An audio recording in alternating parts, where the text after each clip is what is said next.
జగన్మోహన్ రెడ్డి ప్రస్తుతం ఆయన లండన్ లో ఉన్నట్టున్నారు. కానీ ఆయన పార్టీ గాని లిక్కర్ గురించి మాట్లాడుతుంటే చాలా ఆశ్చర్యంగా ఉంది. అసలు ఆంధ్రప్రదేశ్ రాష్ట్రంలో లిక్కర్ స్కామ్ కి తెరదీసింది జగన్మోహన్ రెడ్డి. ఆంధ్రప్రదేశ్ రాష్ట్రంలో లిక్కర్ మాఫియాకి ఆరాధ్యం జగన్మోహన్ రెడ్డి. నేను ఎందుకు ఈ మాట చెప్తున్నానంటే, మొన్న లిక్కర్ ఏదైతే కల్తీ గాని నాసిరకం ఏదైతే ఆంధ్రప్రదేశ్ రాష్ట్రంలో 1-2 ప్రాంతాల్లో వెలికి తీసింది ఎవరు? కూటమి ప్రభుత్వం. వాళ్ళని అరెస్ట్ చేసింది ఎవరు? ఈ యొక్క కూటమి ప్రభుత్వం. వాళ్ళ జైలుకి పంపించింది ఎవరు? ఈ కూటమి ప్రభుత్వం. సొంత పార్టీ వాళ్ళు ఉన్నా కూడా పార్టీ నుంచి సస్పెండ్ చేయడమే కాదు, ఎవరైనా లిక్కర్ స్కామ్ లో ఉంటే అదే వాళ్ళకి చివరి రోజు. అందులో ఎవరు ఉన్నా ఉపేక్షించే పరిస్థితి లేదని చెప్పింది ఎవరు?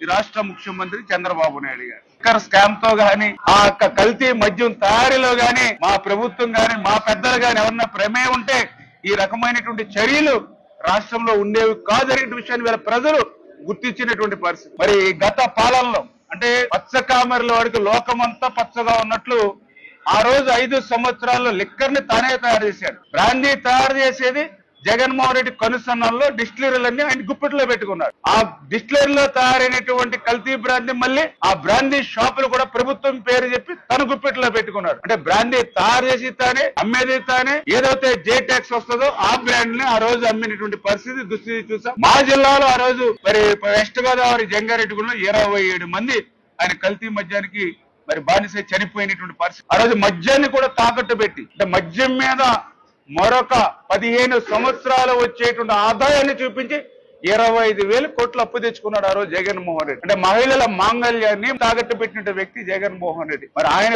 లాంటి పరిపాలన కాదు ఈ రోజు కూటమి ప్రభుత్వాన్ని. ఈ రోజు కూడా మళ్ళీ చంద్రబాబు నాయుడు గారు దాని మీద సిట్ కూడా మరి వేయడం జరిగింది.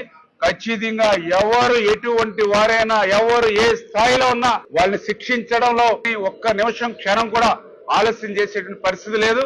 ఈ కూటమి ప్రభుత్వానికి ప్రజల భద్రత ముఖ్యం, ప్రజల క్షేమం ముఖ్యం అనేటువంటి ఆలోచన కూడా ఈ ప్రభుత్వం ద్వారా పనిచేస్తుందని చెప్పి మీ ద్వారా తెలియజేస్తూ ఉన్నాను. Thank you.